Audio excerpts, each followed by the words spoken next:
It is Invitational season, baby. We have just over a week until the grandfather of all Siege events returns to our screens, which also means it's breakdown season. We did this last year for all 4 regions to provide as decent a preview as we could for every team heading into the tournament. And trust me, there are a lot of variables you have to consider when trying to get that perfect spreadsheet prediction bracket.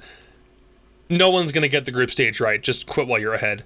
Idiot. Here's how this works. We're going over every team from every region and examining how they've done in competitive play over the last 9 months. Last year, we only did 6 months, but 2020 had almost no LAN events, which means I'm willing to put more information on the table from a greater period of time so you have a better picture of how teams did from last year. I'll include all the necessary information and a little dash of my own opinion, but we're not doing predictions here or anything. That video will come out a little bit closer to the event's start, and you can douse me in gas and light me on fire then, but not right now. We begin this year, just like we did last year, with North America, because I am biased as fuck and have a vested interest now in seeing that they win the Invitational for the 2nd year in a row.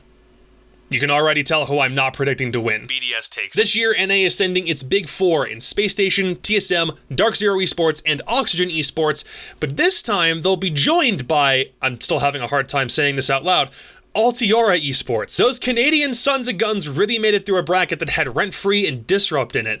I still find that really impressive, but I'm saving them for later. Let's begin with the current world champs. Space Station Gaming are looking to repeat as champions in 2021. The lineup of Rampy, Bosco, Canadian, Fultz, and Thinking Nade has remained unchanged since September 1st, 2019, making it the roster with the most longevity coming from NA. They wrapped up Pro League Season 11 in 1st place overall, continuing their momentum from their Invitational win, then went into the new North American League in 1st place in Stage 1, which was a really good roll. Then the August Major was only 3rd place. In Stage 2, they were 4th overall and had to qualify for the November Major through that qual, but were runners-up at that event and then couldn't make it out of their first series at the US Division Finals just last weekend. So from February to July, there wasn't a team that could touch them.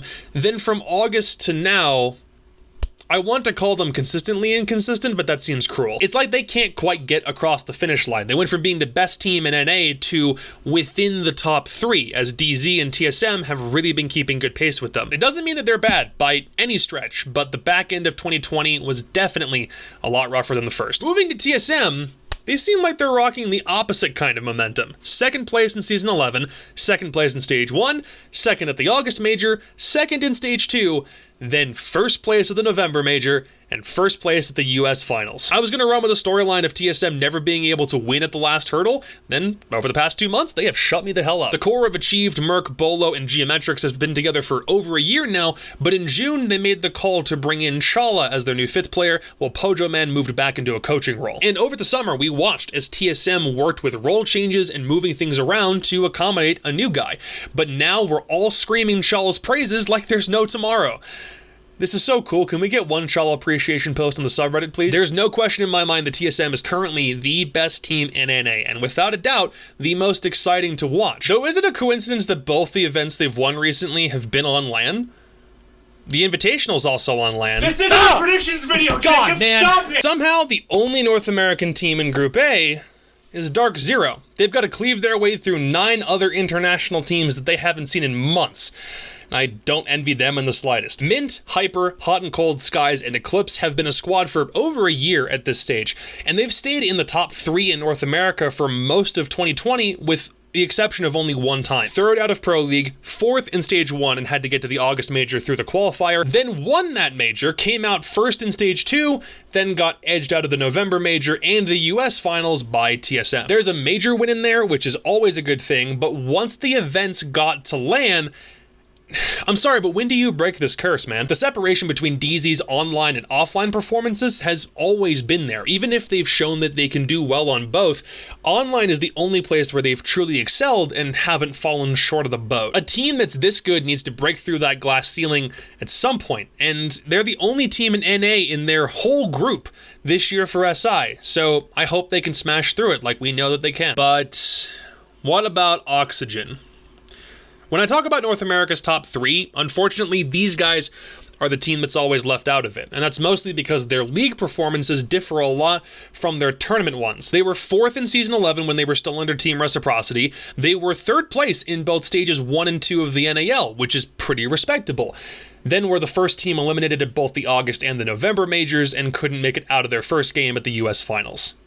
Yikes. If I'm being real, this is the kind of positioning that we're always kind of used to from this team. They've always been a little bit behind the rest of the pack and feel like they're a puzzle piece away from cracking into that top 3, but that just wasn't the case for this year for them overall. Laxing, Foxay, Vertical, Slash, and Bio seem like a good unit. A lot of skill, a lot of knowledge, and they've been the same roster since that Reciprocity transfer, but again, something here just doesn't seem like it's clicked for them. Maybe if they face non-regional opponents again, and not the same 3 to 4 teams from North America, then they can show a different side of themselves than when they usually just play within their region all the time. At least, that's what I'm hoping for. And now for the big surprise. The reason you're all here, the heaviest of heavy hitters, the Titans of North America, the Canadians.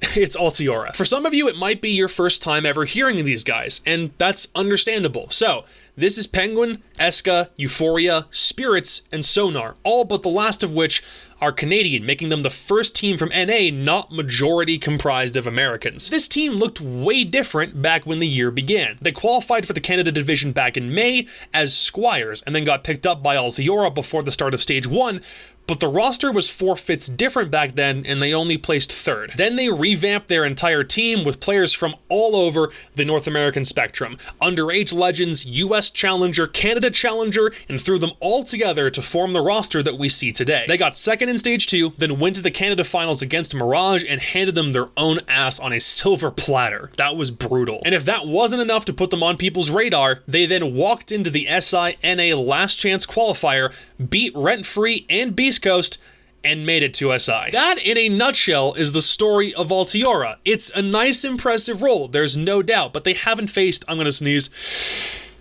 but they haven't faced anyone as tough as the teams they're about to face at the Invitational. So for them, this will be the ultimate proving ground. So, without giving a grade, this is how I would rank all 5 of North America's participants heading into SI. No rating, no justification, just go with it. Also, this isn't a prediction, just keep that in mind. I'm sure there might be a little bit of disagreement in terms of the ranking themselves, but let me know what you think in the comments, because there's going to be a lot of conversation about how these teams will do, but we got 5 chances this year, boys. That's like a quarter of the field? I think I can do math, so let's not mess this up. Europe, Latin America, and Asia Pacific will be coming in the next couple of days, and the predictions video for the group stage will drop after all of those are done. So please, hit up my Twitter, my Twitch, and this YouTube channel for more in the coming days. Please and thank you. And I'm currently working on getting that YouTube join button to work because we just hit 30,000 subs. So, more on that later. I'll see you later. Peace.